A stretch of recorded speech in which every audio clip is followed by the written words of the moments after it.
গাজার অর্ধেক এলাকা ইসরায়েলের দখলে, যুদ্ধ চালিয়ে যাওয়ার ঘোষণা নেতানিয়াহুর। কারো কাছ থেকে 1 টাকা নিয়েছি, প্রমাণ হলে রাজনীতি ছেড়ে দেব, বলছেন হাসনাত আব্দুল্লাহ। জানাবো পুরনো চেহারায় ফিরবে আওয়ামী লীগ, তৈরি হচ্ছে মাস্টার প্ল্যান। এবং সর্বশেষ জানাবো এবার খুলনা নগরে আওয়ামী লীগের ঝটিকা মিছিল। শুনছিলেন সংবাদ শিরোনাম, এবারে বিস্তারিত। কারো কাছ থেকে 1 টাকা নিয়েছি, প্রমাণ হলে রাজনীতি ছেড়ে দেব, বলছেন হাসনাত আব্দুল্লাহ। কারো কাছ থেকে অবৈধভাবে 1 টাকা নেওয়ার প্রমাণ পাওয়া গেলে রাজনীতি ছেড়ে দেবেন বলে চ্যালেঞ্জ ছুড়ে দিয়েছেন জাতীয় নাগরিক পার্টি দক্ষিণাঞ্চলের মুখ্য সংগঠক হাসনাত আব্দুল্লাহ। মধ্যরাতে ফেসবুকে এক পোস্টে তিনি এ চ্যালেঞ্জ দেন। তিনি ওই পোস্টে দৈনিক প্রথম আলোর একটি প্রতিবেদনের সমালোচনা করে বলেন, প্রথম আলো আজ শিরোনাম করেছে হাসনাতের বিলাসী জীবনযাপন নিয়ে প্রশ্ন। আমি প্রথম আলো সেই সাংবাদিককে অনুরোধ করেছি, আপনি দয়া করে আমার বাসায় এসে দেখে যান আমি কত বিলাসী জীবনযাপন করি। প্রসঙ্গত এনসিপির সাধারণ সভা নানা প্রশ্ন ও অভিযোগের জবাব দিলেন নেতারা।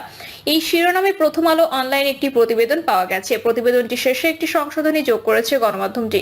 এতে বলা হয়েছে এই প্রতিবেদনের প্রথম প্রকাশিত শিরোনাম পরিবর্তন করা হয়েছে, প্রতিবেদনের ভেতরের অংশবিশেষও পরিবর্তন করা হয়েছে। প্রতিবেদনটি প্রথম প্রকাশের পরে আরো কিছু তথ্য জানার পর এই পরিবর্তন ও পরিমার্জন করা হলো। হাসনাত আব্দুল্লাহ তার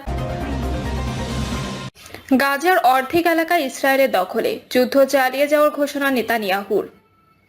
ফিলিস্তিনের স্বাধীনতাকামী সশস্ত্র সংগঠন হামাস নিয়ন্ত্রিত গাজায় যুদ্ধ চালিয়ে যাওয়ার অঙ্গীকার করেছেন ইসরায়েলি প্রধানমন্ত্রী বেনিয়ামিন নেতানিয়াহু। হামাস যুদ্ধবিরতির প্রস্তাব প্রত্যাখ্যান করার পর নেতানিয়াহু এই ঘোষণা দিলেন। খবর আল জাজিরা ও রয়টার্সের। আল জাজিরার প্রতিবেদনে বলা হয়েছে, নেতানিয়াহু দেশটির সেনাবাহিনীকে গাজায় হামলা জোরদারেরও নির্দেশ দিয়েছেন। এদিকে গত 24 ঘন্টায় গাজা জুড়ে ব্যাপক হামলা চালিয়েছে ইসরায়েলি বাহিনী। শুধু শনিবারই ইসরায়েলি হামলায় 52 জন ফিলিস্তিনি নিহত হয়েছেন। গত 18 মাসের বেশি সময় ধরে গাজায় হামাস ও ইসরায়েলের যুদ্ধ চলছে। এতে নিহতের সংখ্যা 51,000 ছাড়িয়েছে, আহত হয়েছেন লক্ষাধিক। সামরিক তথ্যের ভিত্তিতে বার্তা সংস্থা এএফপি জানিয়েছে, ইতোমধ্যে ইসরায়েলি বাহিনী গাজায় 185 বর্গ কিলোমিটারের বেশি এলাকা দখলে নিয়েছে। এটি উপত্যকাটির মোট ভূখণ্ডের প্রায় 50%। কারো কাছ থেকে 1 টাকা নিয়েছি, প্রমাণ হলে রাজনীতি ছেড়ে দেব, বলছেন হাসনাত আব্দুল্লাহ।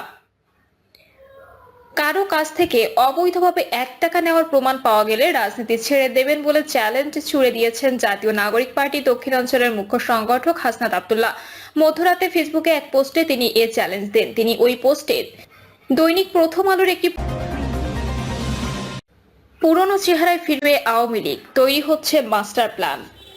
গণঅভ্যুত্থানে দেশ ছেড়ে পালিয়ে যান শেখ হাসিনা, ফলে দীর্ঘ 15.5 বছরের স্বৈরশাসকের অবসান ঘটে।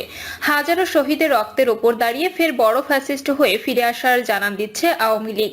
এমনকি এখন তারা দেশের মধ্যে সংগঠিত হতে শুরু করেছে। মাঝে মধ্যে রাজধানী ঢাকা সহ দেশের বিভিন্ন স্থানে ঝটিকা মিছিল করছেন তারা। প্রকাশ্য সমাবেশ করার প্রস্তুতি নিতে গোপনে জড়ো হচ্ছে। একই সঙ্গে বর্তমান অন্তর্বর্তীকালীন সরকারের বিরুদ্ধে নিয়মিত বক্তৃতা বিবৃতি দেওয়া অব্যাহত আছে। শুরুর দিকে আওয়ামী লীগের মিছিলে অংশ নেওয়া নেতাকর্মীরা সংখ্যায় কম থাকলেও ক্রমেই তা বড় হচ্ছে। এদিকে ছাত্র জনতার নজিরবিহীন গণঅভ্যুত্থানের মুখে ক্ষমতাচ্যুত হওয়ায় মাত্র 8 মাসের মাথায় আওয়ামী লীগের এই সক্রিয় হওয়া এবং ভয়ভীতি উপেক্ষা করে রাজপথে প্রকাশ্যে ঝটিকা মিছিল করা নিয়ে নানান প্রশ্নের জন্ম দিয়েছে। কারা তাদের নেপথ্যে থেকে মদত দিচ্ছে এবং কাদের আশ্রয় প্রশ্রয় দলটির নেতাকর্মীরা মাঠে নামছেন, সন্দেহের তীর পুলিশ ও সিভিল প্রশাসন ছাড়াও কয়েকটি রাজনৈতিক দলের দিকে। বিশ্লেষকরা বলছেন, প্রশাসনের মধ্য থেকে সবুজ সংকেত না থাকলে এত বড় গণহত্যার পর দলটির মাঠে নামার কথা নয়। বিশেষ করে প্রশাসনের মধ্যে ঘাপটি মেরে থাকা আওয়ামী লীগ দোসররা কৌশলে সমর্থন উস্কানি দিচ্ছে। এছাড়া কেউ কেউ মনে করেন, রাজনীতিতে তৃতীয় বিকল্প শক্তি ঠেকাতে যারা ইনক্লুসিভ নির্বাচন করার শর্ত দেওয়া ছাড়াও নানাভাবে বয়ান তৈরি করছে, তাদের পর্দার আড়ালে সমর্থন দিচ্ছে। রাজনৈতিক দলের কেউ কেউ এমনকি আওয়ামী লীগের সংসদে বিরোধী দল বানানোর গভীর চক্রান্ত চলছে। তারা মনে করেন, পর্দার আড়ালে দেশি বিদেশি চক্রের এমন ষড়যন্ত্র রোডম্যাপ সফল হলে ভবিষ্যতে জুলাই হত্যাকাণ্ডের বিচার ও রাজনৈতিক মামলার খাতে আটকা পড়তে পারে। সংশ্লিষ্টরা বলছেন এমন থাকতে সতর্ক না হলে এবং দ্রুত আওয়ামী লীগকে নিষিদ্ধ করা না হলে ক্ষমতাচ্যুত এই দলটির নেতাকর্মীদের এ ধরনের অপতৎপরতা বাড়তেই থাকবে। ফলে নির্বাচনী তফসিল ঘোষণা হলে আওয়ামী লীগ পুরনো চেহারায় ফিরে আসবে। ফের অশান্তি হবে দেশের রাজনৈতিক পরিস্থিতি। পরবর্তী সময়ে যার খেসারত দিতে হবে পুরো জাতিকে। নির্বাচনের মাধ্যমে বিএনপি ক্ষমতায় এলেও 3 বছরের মধ্যে দল বা ভবিষ্যৎ জাতীয় সরকারকে ব্যর্থ করে দিতে আওয়ামী লীগ একের পর এক ষড়যন্ত্র কার্ড খেলবে। আওয়ামী লীগকে মাঠে নামানোর পেছনে দেশি বিদেশি চক্র মাস্টার প্ল্যান তৈরি করছে। ভবিষ্যতে আওয়ামী লীগকে রাজনীতি ও সরকারে পুনর্বাসন করতে কতগুলো বিকল্প প্ল্যান নিয়েও তারা ব্যস্ত সময় পার করছে, যারা কাজে লাগাচ্ছে প্রতিটি মুহূর্ত। আওয়ামী লীগের এভাবে ফের সরব হওয়া নিয়ে ক্ষুব্ধ প্রতিক্রিয়া ব্যক্ত করে জাতীয় পার্টির মুখ্য সংগঠক হাসনাত আব্দুল্লাহ ফেসবুকে শুক্রবার নিজের ভেরিফাইড প্রোফাইলে লেখা এক পোস্টে বলেন, যেদিন থেকে আমাদের আওয়ামী বিরোধী অবস্থান এবং কম্প্রোমাইজের রাজনীতির বিরোধিতাকে শিষ্টাচার বহির্ভূত বলা শুরু হয়েছে, সেদিন থেকেই আওয়ামী লীগের মিছিল বড় হতে শুরু করেছে।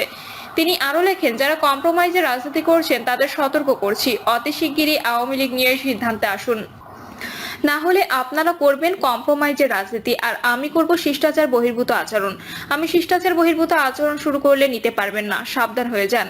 রাজনৈতিক বিশ্লেষকরা অনেকেই বলছেন, পার্শ্ববর্তী দেশ ভারত পুরো মাত্রায় আওয়ামী লীগের পাশে আছে। দলটির নেতাকর্মীদের নানাভাবে সাহস এবং শক্তি যোগাচ্ছে দেশটি। এর বাইরে দেশি বিদেশি শক্তির অনেকেই গোপনে আওয়ামী লীগের নেতাকর্মীদের সঙ্গে এক ধরনের সখ্য গড়ে তুলেছেন। এছাড়া আওয়ামী লীগের নেতাকর্মীদের দিয়ে দেশকে অস্থিতিশীল করে তুলতে তাদের পেছনে বিপুল পরিমাণ কালো টাকা সহ আর্থিক বিনিয়োগ করা হচ্ছে বিদেশের মাটি থেকে। আর এসব কারণেই নতুন করে রাজনীতির মাঠে ফেরার সাহস ও সুযোগ পাচ্ছে বিতাড়িত এই দলটি। সংশ্লিষ্টদের মতে ৩৬শে জুলাইয়ের অংশ নেওয়া আন্দোলনের শক্তিগুলোর মধ্যে বিভেদ সৃষ্টি করতে ইতিমধ্যে আওয়ামী এজেন্টরা সফল হয়েছে। এর বাইরে স্থানীয় পর্যায়ে বিএনপি, জামায়াত ইসলামী সহ বড় দলগুলোর সঙ্গে অপসরফা করেও সক্রিয় হতে শুরু করেছে ক্ষমতাচ্যুত এই দলটি। ফ্যাসিস্ট দলটির মিছিল বড় হওয়ার পেছনে এই দুটি বিষয় বিশেষভাবে ভূমিকা রাখছে। গত বছরের ৫ই আগস্ট পতন ঘটে আওয়ামী দুঃশাসনের। প্রাণ ভয়ে তৎকালীন প্রধানমন্ত্রী ও আওয়ামী লীগ সভাপতি শেখ হাসিনা পালিয়ে গিয়ে তার দীর্ঘদিনের বন্ধু শেখ ভারতের আশ্রয় নেন। এর ঠিক আগে পরে নানা উপায়ে দেশ ছাড়েন ওই সরকারের বেশিরভাগ মন্ত্রী, প্রতিমন্ত্রী, সংসদ সদস্য সহ আওয়ামী লীগের শীর্ষ নেতারা। আর যারা পালাতে পারেনি তারা দেশের মধ্যে আত্মগোপনে চলে যান। কেউ কেউ গ্রেপ্তার হন। শেখ হাসিনা স্বৈরাচারী সরকারের পতনের পর দেশের মানুষের পক্ষ থেকে অভিন্ন দাবি ওঠে আওয়ামী লীগকে নিষিদ্ধ করার। একই সঙ্গে আওয়ামী লীগের সব অপকর্মের মূল হোতা দলটির ছাত্র সংগঠন ছাত্রলীগকেও নিষিদ্ধের দাবি ওঠে। এর রেশ ধরে ওই বছরেরই 23 অক্টোবর ছাত্রলীগকে নিষিদ্ধ ঘোষণা করে প্রজ্ঞাপন জারি করেন ডক্টর মোহাম্মদ ইউনূসের অন্তর্বর্তীকালীন সরকার। কিন্তু আওয়ামী লীগকে নিষিদ্ধের বিষয়টি রহস্যজনক কারণে এখনো ঝুলে আছে। গত এক সপ্তাহে রাজধানীতে অন্তত 4 জায়গায় ঝটিকা মিছিল করে আওয়ামী লীগের নেতাকর্মীরা। সর্বশেষ গত শুক্রবার রাজধানীর উত্তরায় আবার ঝটিকা মিছিল করে আওয়ামী লীগ। ঢাকা মহানগর উত্তরের উত্তরখান ইউনিয়ন আওয়ামী লীগের সাধারণ সম্পাদক আতিকুর রহমান মিলনের নেতৃত্বে মিছিল করা হয়। মিছিলে অংশ নেন আওয়ামী তাদের অঙ্গ সংগঠনের নেতাকর্মীরা। শুধু সভা সমাবেশই নয়, বিভিন্ন স্থানে বিএনপি, জামায়াত ইসলামী ও বৈষম্য বিরোধী ছাত্র আন্দোলনের নেতাকর্মীদের ওপর আওয়ামী লীগ ছাত্র লীগের হামলার অভিযোগ পাওয়া গেছে। এরই মধ্যে সম্প্রতি গোপালগঞ্জ বিজ্ঞান ও প্রযুক্তি বিশ্ববিদ্যালয়ে নিষিদ্ধ ঘোষিত ছাত্রলীগের নেতাকর্মীরা বৈষম্য বিরোধী ছাত্র আন্দোলনের 2 সমন্বয়কের উপর হামলা চালিয়েছে। এছাড়া চট্টগ্রাম নগরের ওয়াসা মোড় এলাকার একটি অফিসে বৈষম্য বিরোধী ছাত্র আন্দোলনের মুখ্য সংগঠক আব্দুল হান্নান মাসুদ ও কেন্দ্রীয় সমন্বয়ক রাসেল আহমেদকে অবরুদ্ধ করে হামলার অভিযোগ উঠেছে ছাত্রলীগের বিরুদ্ধে। এর পরপরই নড়ে চড়ে বসতে শুরু করেছে সরকারও। রাজধানীতে পৃথক অভিযান চালিয়ে নিষিদ্ধ সংগঠন ছাত্রলীগ এবং আওয়ামী লীগের বিভিন্ন অঙ্গ সংগঠনের 6 সদস্যকে গ্রেপ্তার করেছে ঢাকা মহানগর পুলিশের গোয়েন্দা বিভাগের সদস্যরা। আওয়ামী লীগ যেন মিছিল করতে না পারে সেজন্য পুলিশকে নির্দেশ দেওয়া হয়েছে বলে জানিয়েছেন স্বরাষ্ট্র উপদেষ্টা লেফটেন্যান্ট জেনারেল জাহাঙ্গীর আলম চৌধুরী। রাজধানীর বিমানবন্দর থানা পরিদর্শনে গিয়ে তিনি এ নির্দেশ দেন। পুলিশের নিষ্ক্রিয়তার কারণে আওয়ামী লীগ বিভিন্ন সময় মিছিল করছে এমন প্রশ্নের জবাবে উপদেষ্টা বলেন, পুলিশ ইতোমধ্যে 2 জনকে আটক করেছে। প্রিয় দর্শক, এই ছিল এখনকার সর্বশেষ সংবাদ। আপডেট সব সংবাদ পেতে চ্যানেলটি সাবস্ক্রাইব করে বেল আইকনটি ক্লিক করে রাখুন।